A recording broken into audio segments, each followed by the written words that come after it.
Vida Longa CBN.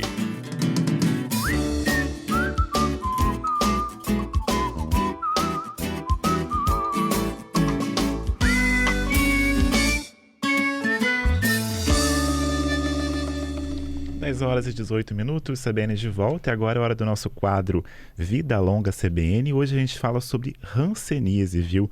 Uma doença aí que pode provocar lesões na pele e também nos nervos. E para conversar com a gente recebe aqui a Lúcia Diniz, que é dermatologista, hanseóloga e também professora de dermatologia na UFES, Universidade Federal do Espírito Santo. Bom dia, Lúcia. Bom dia, Vinícius.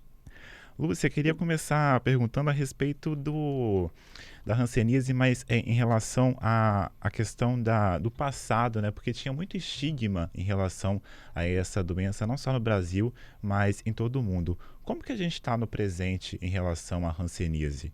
Ainda tem preconceito, porque as pessoas têm aquela velha ideia de que tem a doença e vai perder partes do corpo. Pontas de dedos, nariz, orelhas, mas isso daí ficou no passado, então não existe mais isso. Isso daí foi um conceito errado sobre a doença. A gente sabe que ela compromete as áreas mais frias do corpo, por isso pontas de dedos, orelhas, pavilhões, né, a área dos brincos, a ponta do nariz, só que isso daí para levar a alguma lesão de que contribuiria para a perda de uma dessas áreas, era muito longa a doença, não tratava, infeccionava a pele. Hoje em dia não tem mais isso daí, muito raro a gente ver algum caso de longa evolução. E a gente tem essa memória também, Lúcia, em relação ao passado, porque a gente tinha aquelas colônias, né, que recebiam as pessoas contaminadas com a doença. Aqui em Vitória a gente tem, né, vestígios ainda, fragmentos de um hospital onde essas pessoas eram isoladas. Hoje, como que é o tratamento da doença? As pessoas ainda são isoladas por conta disso? Não tem mais isolamento nenhum de paciente, nem dos seus objetos pessoais. É vida normal, desde que se suspeite do diagnóstico ou se vá ao posto, alguém identifica, algum profissional de saúde identifica a doença, aí pode-se proceder a alguns exames, ou se tem certeza, porque é um diagnóstico clínico, você já começa o tratamento e a pessoa em 15 dias, se ela porque existem formas clínicas, existem formas que contagiam e outras não. Se ela for dessa forma que contagia outra pessoa, ela em 15 dias de uso da medicação, ela já não mais transmite a doença. Então não há mais necessidade de isolamento em hospitais, colônias, isolar a família inteira, filhos nascidos de mães de pessoas com hanseníase. Acabou essa história. E nem de objetos da cozinha, nada disso se isola. É vida normal. Inclusive, já recebendo aqui participação dos nossos ouvintes, a Rita Alves pergunta o seguinte: é verdade que a hanseníase é transmissível pelo toque? Queria, inclusive, acrescentar como que é a transmissão da hanseníase. Não é pelo toque, é pelas vias aéreas superiores. O que é isso?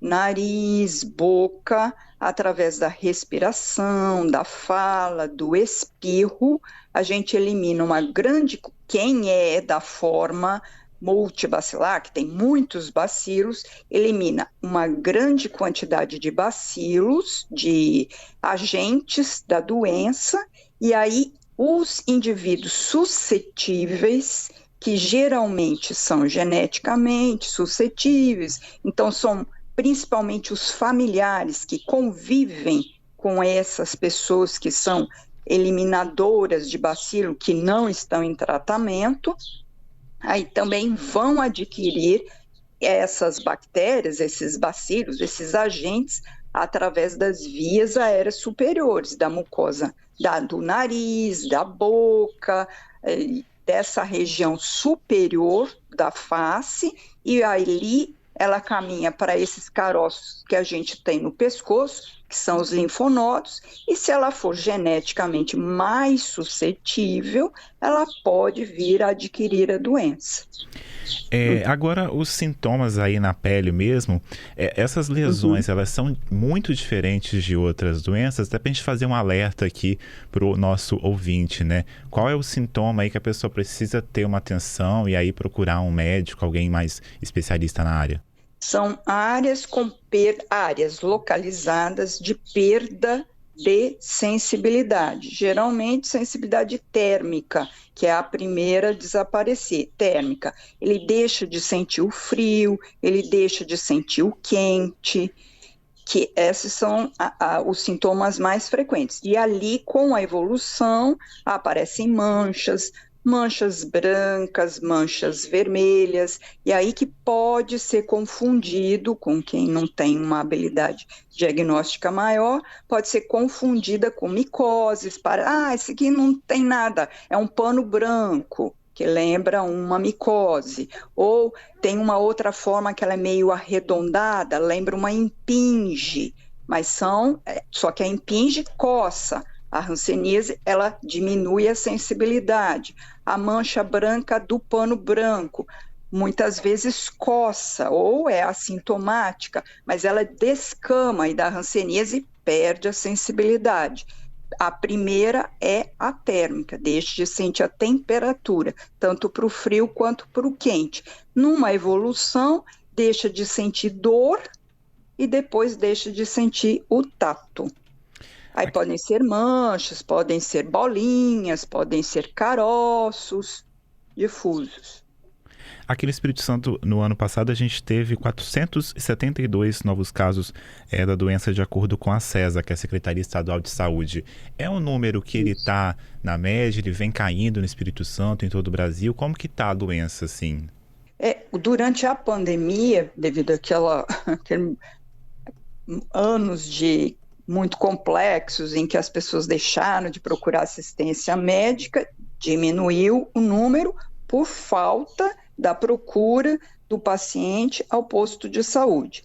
Como isso, ainda bem, ficou para trás, aí gradativamente subiu alguns casos que deixaram de ser diagnosticados durante esse período da pandemia, apareceram, foram ao posto, foram diagnosticados e estão sendo tratados. Então, ela está gradativamente diminuindo. Isso é no Brasil como um todo. Mas o Brasil é o segundo país no mundo em número de casos da doença. Então, todos nós temos que aprender, todos nós, as crianças nas escolas, os trabalhadores das empresas, todo mundo tem que ficar ciente dos sintomas, porque ela pode levar, evoluir, deixar sequelas, principalmente neurológicas. O nosso ouvinte aqui, o Giovana Branches, sempre participativo, falou que conheceu uma família em 2007, quase 20 anos já, que teve um caso de hanseníase e que o tratamento pelo SUS foi excelente e impecável. Queria inclusive perguntar a respeito disso, né? Como que a pessoa ali pode ter o diagnóstico, quem que ela procura, o Sistema Público de Saúde faz esse tratamento, esse acompanhamento, é de graça? Sim, é no SUS, os postos de saúde, geralmente no seu bairro ou próximo ao local onde ele trabalha, tem um profissional da saúde da família, um médico clínico, ou até enfermeiros, que são mais treinados, que hoje em dia são muitos, aí fazem a avaliação da pele como um todo, ou dos nervos periféricos, das mãos, dos braços, já que tem um acometimento dessas áreas, com perda, com dor, com perda de mobilidade dessas áreas, e aí submete, tendo a certeza do diagnóstico, já começa a tratar. O tratamento, ele é totalmente fornecido pelo SUS, gratuito, e hoje em dia é só um tipo de cartela. Antes de 2020 já se estabeleceu um tipo de cartela de medicação, onde tem 3 remédios, só vai variar o tempo de tratamento, 6 meses para os casos que não são contagiantes e 12 meses para aqueles casos que podem transmitir a doença.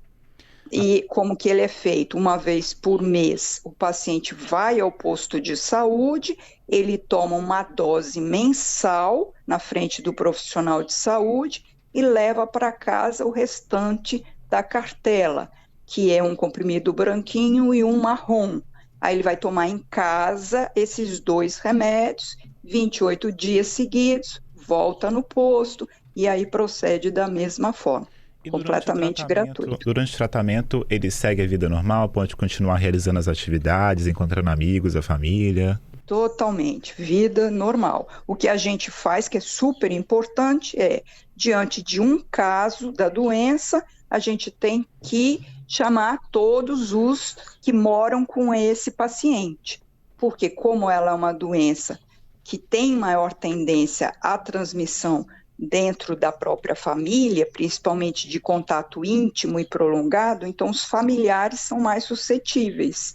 E aí a gente chama, claro que deixa a critério do paciente trazer crianças, adultos, quem mora com ele, a gente examina a pele, os nervos periféricos, se não tem nada, e a gente fortalece a vacina BCG, que embora seja contra a tuberculose, ela aumenta a resposta imune contra o agente da hanseníase.